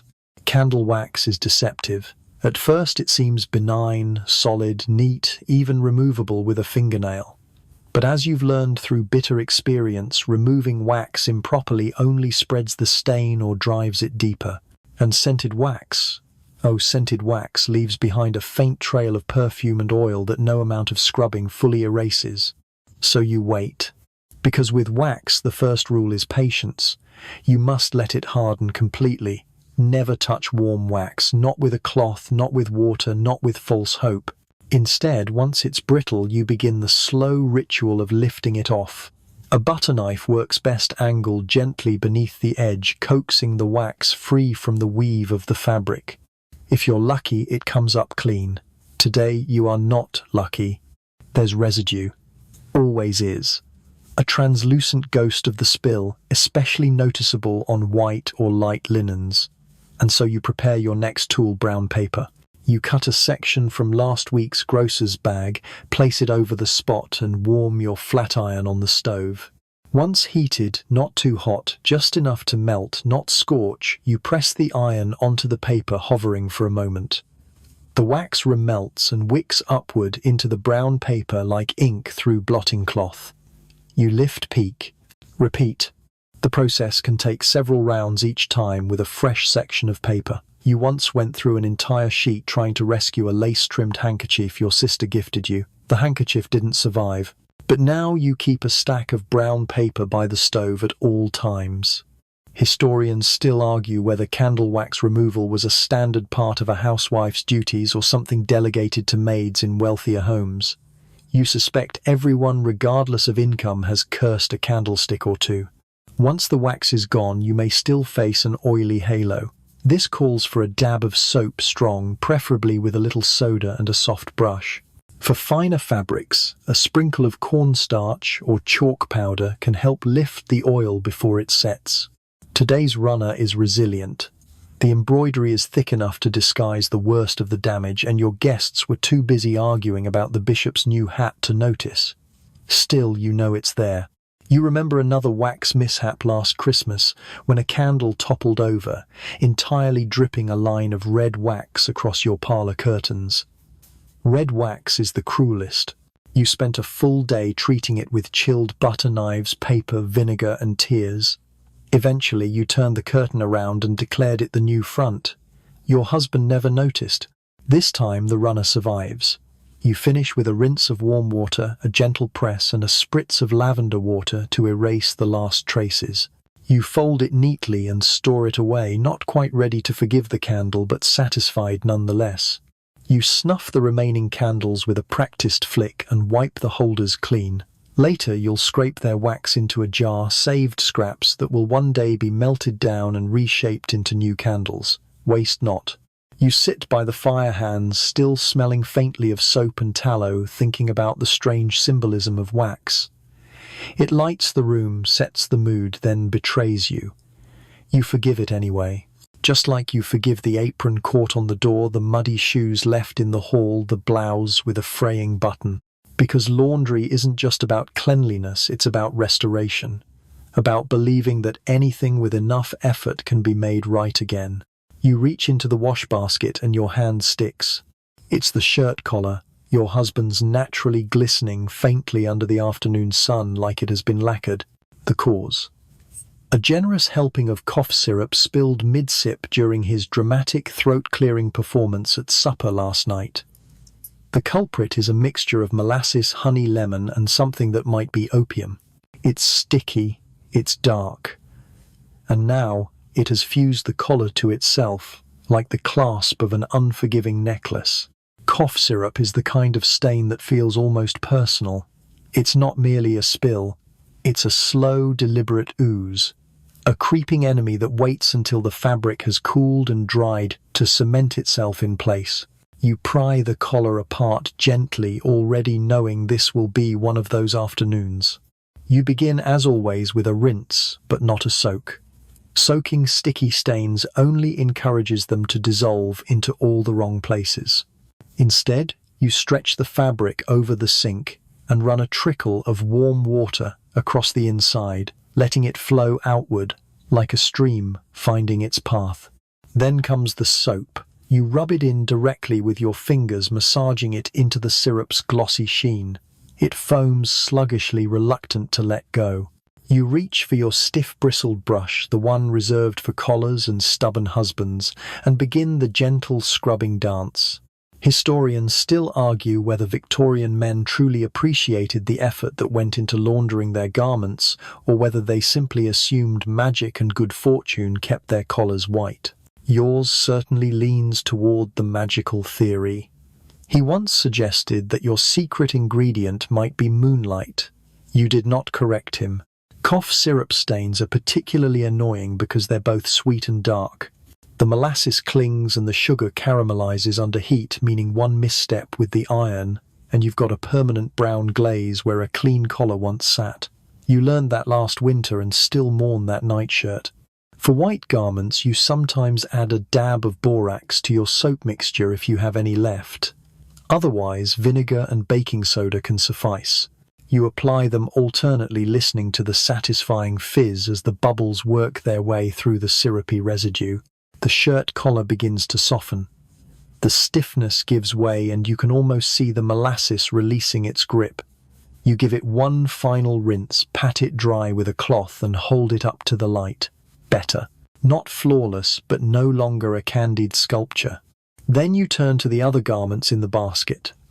Because of course the syrup didn't stop at the collar. There's a speckled napkin, a dotted sleeve, and most heartbreakingly a sticky patch on the lace-edged handkerchief you embroidered last spring. You stare at the handkerchief for a long moment before sighing. The syrup has nested itself in the threads of your delicate L, and now it looks like someone sneezed into calligraphy. You consider cutting away the lace, replacing it with a new trim, but that would be admitting defeat. Instead, you soak it in warm water with a teaspoon of lemon juice and salt. A method your cousin swears by. You've never seen her attempt it, but she once removed a raspberry stain from a cravat using only stale beer and stubbornness, so she earns the benefit of the doubt. You remember other sticky stains: molasses from ginger biscuits, treacle from failed pudding, honey from the neighbor's experimental cough drops. All of them somehow found their way onto clothes. All of them stubborn, and yet with time most came out. The handkerchief looks better now. You rinse it gently, lay it flat on a towel, and press out the water with the heel of your palm. You'll press it later with a low iron, and if needed, embroider a tiny flower over the discolored thread. It'll still be yours, still usable, perhaps even lovelier in its imperfection.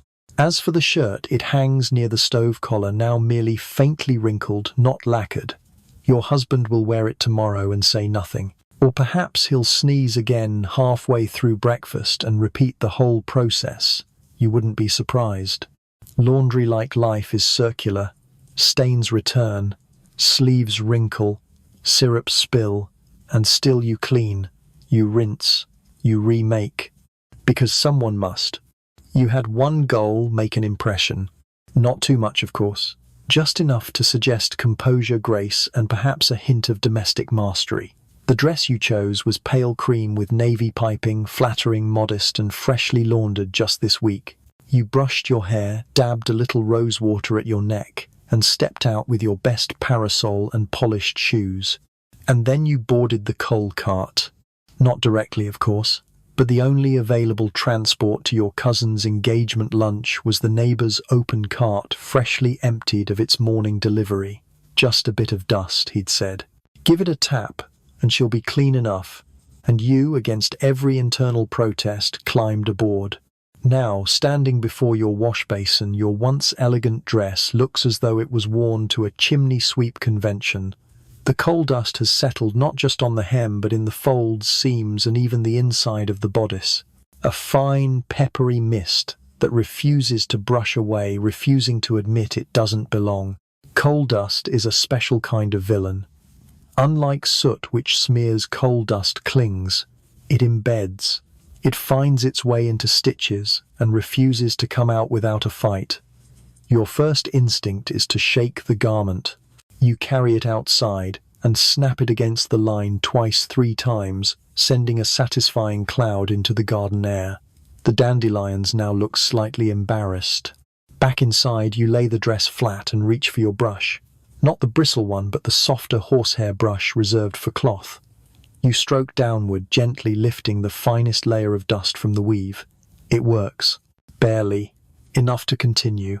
Next, the vinegar rinse. A bowl of warm water mixed with white vinegar, dabbed on with a clean cloth. You work section by section, lifting the dust without spreading it.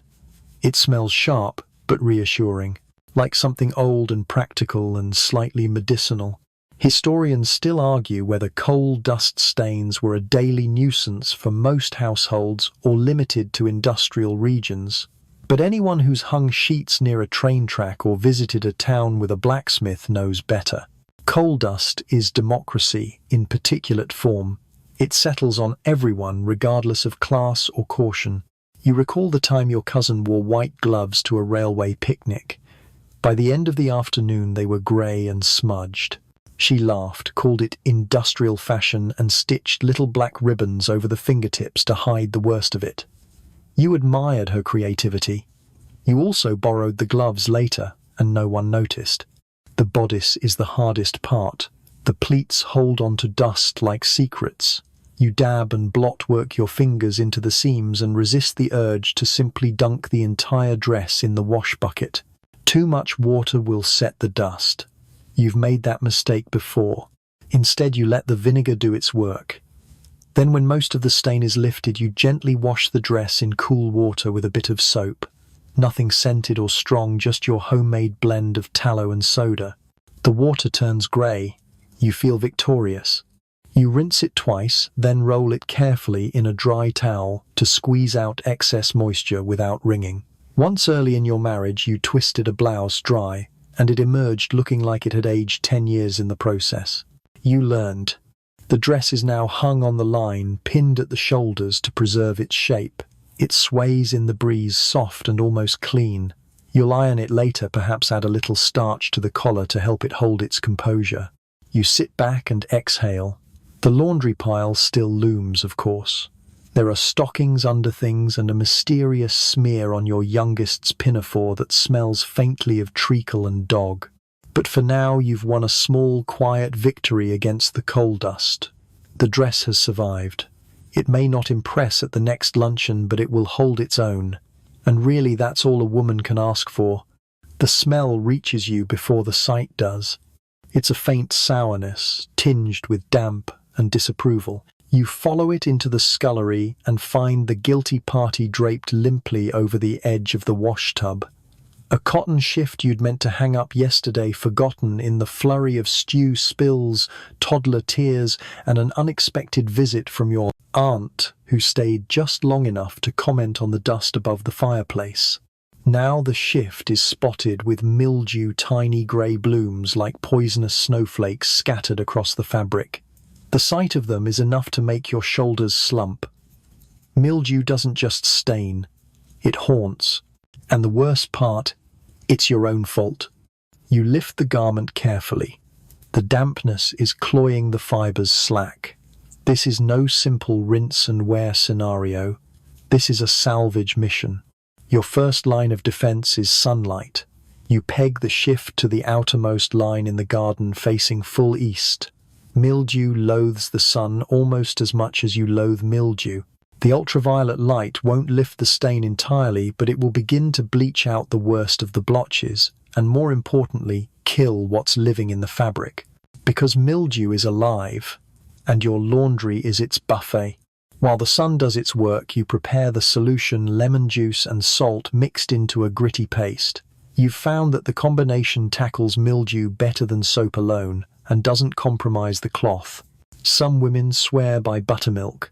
Others use turpentine or spirits of camphor. You tried camphor once and gave yourself a headache that lasted a week. Historians still argue whether Victorian women truly battled mildew regularly or whether this was a side effect of poor ventilation in lower-class homes. But with your house's perpetually damp scullery, you know the truth. Every household, regardless of size, wealth, or window count, has fought this mouldy menace. After an hour, you unpin the shift, now warm and slightly stiff, and bring it to the kitchen table. With a spoon, you dab the lemon salt mixture onto the worst patches. The acid stings your fingers, but you keep going, pressing the mixture in with an old napkin and murmuring encouragement, like you're treating a wounded soldier. Then comes the rinse cold water thorough, no shortcuts. You don't want to trap any remaining spores inside. You change the water twice. By the time you're finished, your hands are raw, and your back is beginning to ache in that quiet, persistent way that signals another night with the hot water bottle. You hang the shift again, this time in partial shade, to avoid bleaching the entire garment. It flutters lazily in the breeze, the damp corners whispering to each other. You stare at it suspicious. Mildew has a way of pretending to be gone only to reappear in a week with a cousin. You remember your mother's method: boiling water, copper basin, and no mercy. It worked, but only for strong linens. Delicate cottons like this one would disintegrate under that regime. You've seen it happen. Watched a perfectly lovely chemise unravel like a threadbare ghost before your eyes. The shift is drying now, and the smell is mostly gone. There are still faint grey shadows, too stubborn to lift completely, but you'll hide them beneath an overskirt or declare them decorative. After all, only you know where to look. This isn't the first time mildew has snuck in, and it won't be the last. You've lost pillowcases, tablecloths, and one memorable pair of bloomers that grew a constellation of mildew stars across the seat. You laughed that time. Laughed so hard you nearly forgot to be annoyed. You smooth your hands over the kitchen table, now cleared of its cleaning materials. Another day, another stain, another small act of preservation. Laundry, you're beginning to realize, is about memory as much as maintenance. You fight mildew not just to save cloth, but to save the rhythm of your home. The garments must be ready, the linens must be crisp, because chaos will always sneak in through damp wood, through forgotten shifts, through days that run longer than your lists can manage. But you're ready with lemon, salt, vinegar, and sun. Let the mildew come. There it is. Again. A chalky white smear trailing across the cuff of your sleeve, a faint but unmistakable swipe of whitewash. It happened in the hallway when you were brushing cobwebs from the skirting board and leaned just a little too close to the newly coated wall. You didn't notice it then. You do now. Paint stains are particularly frustrating because they aren't supposed to happen to you. They belong to the handyman, to the paper hangers, to the village decorators who stomp through your entryway with ladders and overalls and leave behind footprints of turpentine and turmoil. Not to you standing quietly in your parlor, holding a dusting cloth and wearing your clean day dress. This is the third time this month. First, it was the sash window where you leaned to open the catch and came away with a lovely square of peeling cream on your bodice. Then the backstairs where your apron took the brunt of a low ceiling beam freshly painted in a shade of grey that was supposed to be dry. Supposed to. This time the paint is lime-based whitewash, a dusty residue made from slaked lime and water applied liberally by your husband and his enthusiastic nephew, who left streaks on both the kitchen wall and the banister. You warned them. They did not listen. Now your sleeve pays the price. You begin gently. Whitewash is alkaline and can damage fabric if left to settle. First, you shake the sleeve briskly to remove any loose powder. Then, using a damp cloth, you blot, never rub at the mark, trying to lift the top layer before it binds to the threads. When that fails, you move on to vinegar. White vinegar diluted just enough to smell only faintly of salad dressing. It neutralizes the lime, stops the spread, and begins breaking the bond between cloth and compound. You apply it with a sponge, carefully dabbing at the affected area while muttering things under your breath that the vicar would probably not approve of. Historians still argue whether lime-based stains were common in domestic settings or mostly confined to farms and industrial walls. You know better. Any household that's been freshened up for spring ends up with at least one woman walking around looking like she survived a flower explosion. Once the vinegar has done its work, you rinse the sleeve in cool water and inspect the fabric.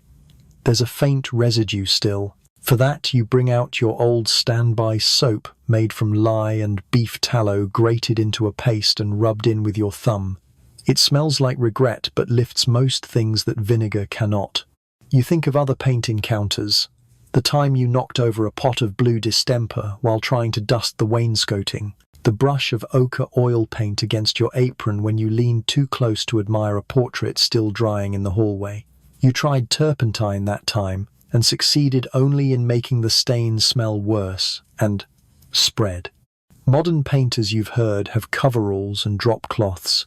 Imagine such luxury. In your home, protection is an old sheet and a prayer. And if it fails, well, there's always the laundry basin and the steady knowledge that you've seen worse. You return now to the sleeve. It's lighter. The worst of the mark has lifted, leaving behind only a soft discoloration.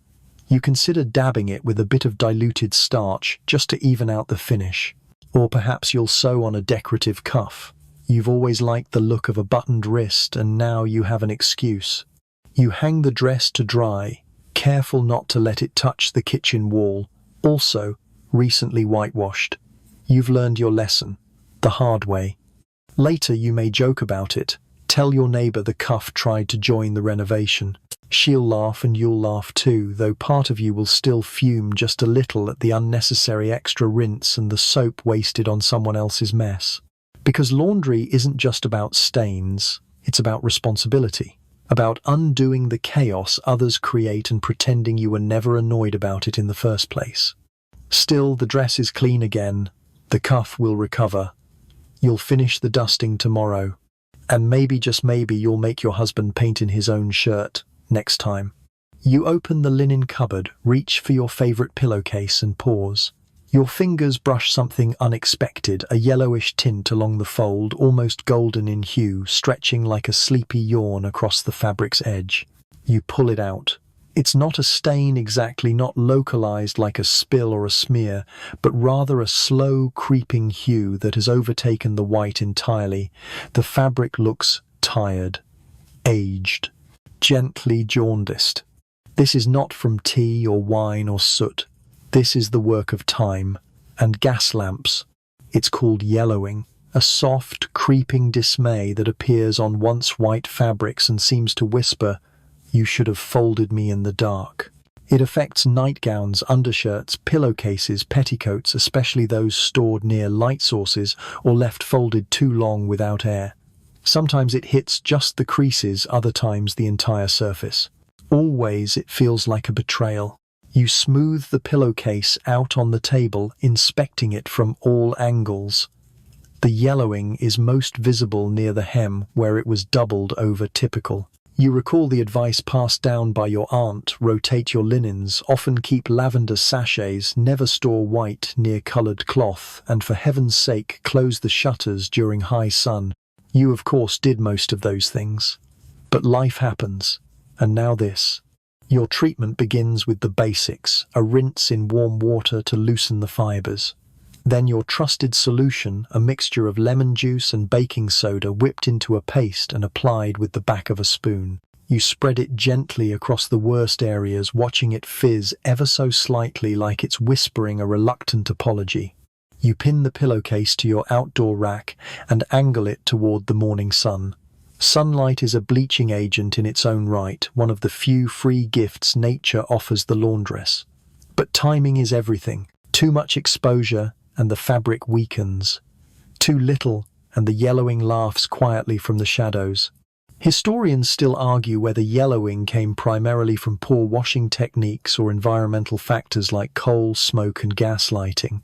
But anyone with a house full of oil lamps and a cupboard near the chimney knows the culprit wears many masks.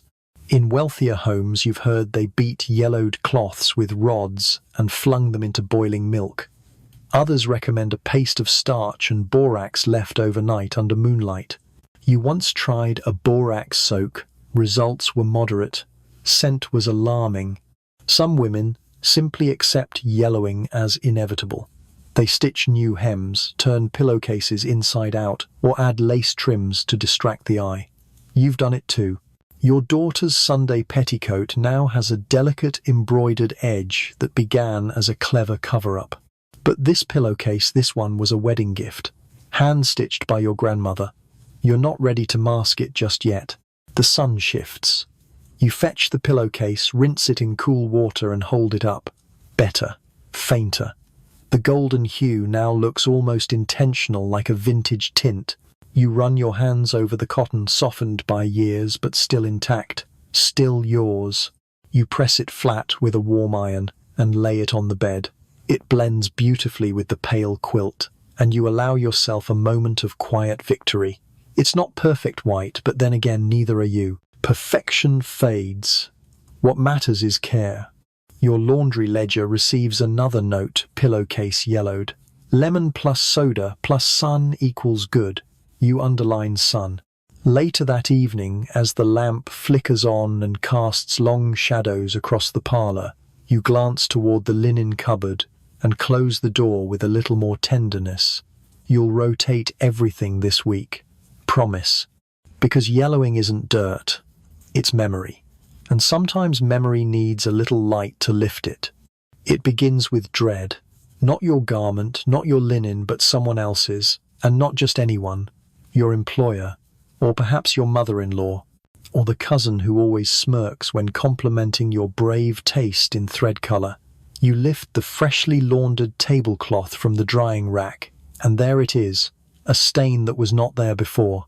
A pale ring, likely from a missed patch of grease or soap scum, and it is not yours to own. Other people's laundry is a sacred trust in Victorian life.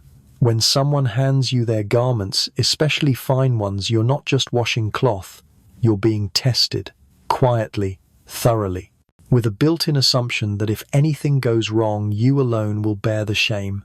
This week it's your neighbour's linen napkins. She lent them to you for your niece's christening tea. Lovely fabric, fine embroidery, and now one bears the faintest blot of plum jam, just enough to catch the light and twist your stomach. You know she'll spot it. She has eyes like a falcon and the temperament of an irritated hedgehog. You begin triage. First cold water gently blotted, not rubbed. You learned that mistake on someone else's monogrammed cuff years ago. Rubbing plum jam only spreads it into something resembling a bloodstain. You reach for vinegar, then lemon, then a tiny dab of your good soap, the one you don't usually waste on other people's laundry. Today you'll make an exception. You scrub delicately with a cotton swab, treating the embroidery like porcelain. The stain lightens, shifts, almost vanishes, but not quite. Historians still argue whether communal washing neighbours helping neighbours was more about efficiency or social performance. You know better. It was about proving yourself. The moment you agreed to wash someone else's linen, you entered an unspoken contract. Mess up and your reputation hangs with it. You recall a time you helped with the vicar's altar cloths. You pressed them for an hour, made sure every edge was crisp, and yet a faint water ring betrayed you. He never said a word, but the next week the task was reassigned to Mrs. Bicknell. You still think about that. Today you're more careful. The napkin is nearly dry now, the stain barely visible. You add a dash of starch, not for stiffness, but to mask the patch where the fibers lifted during treatment. You press it flat, wrap it in brown paper, and return it with a smile. So practiced, it should earn a medal. Your daughter asks why you look tired. You tell her stains are heavier when they don't belong to you. She nods, not quite understanding. But one day she will. And this isn't the first time. There was the lace collar lent to you for that winter concert which you wore once, and somehow stained with a drop of mulled wine you never even tasted. You soaked it in cold milk for 2 days, desperate, convinced your social life was over. In the end it passed inspection, but your nerves took a full week to recover. You've also repaired torn seams, replaced lost buttons and rewoven frayed cuffs, always without mention. Because returning someone's clothing in better shape than it left you is the only way to earn their trust. Quiet repair is part of the ritual. Today the napkins pass the test. You watch your neighbour unfold them one by one, nodding slowly. She says nothing, but she hands you a small jar of preserves as she leaves, which in her language is the closest thing to approval you'll ever receive. You return to your own laundry pile, somehow more comforting in its stains. Jam from fingers, grass from familiar knees, soot from your own hearth. These are messes you've earned, and strangely you prefer them, because when it's your stain, it's not failure. It's just life. The line is full.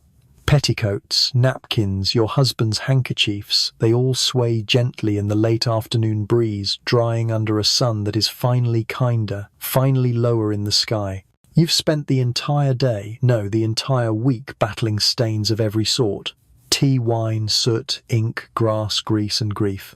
Your hands are raw, your back aches, and your apron bears a constellation of its own small smudges like medals from a quiet war.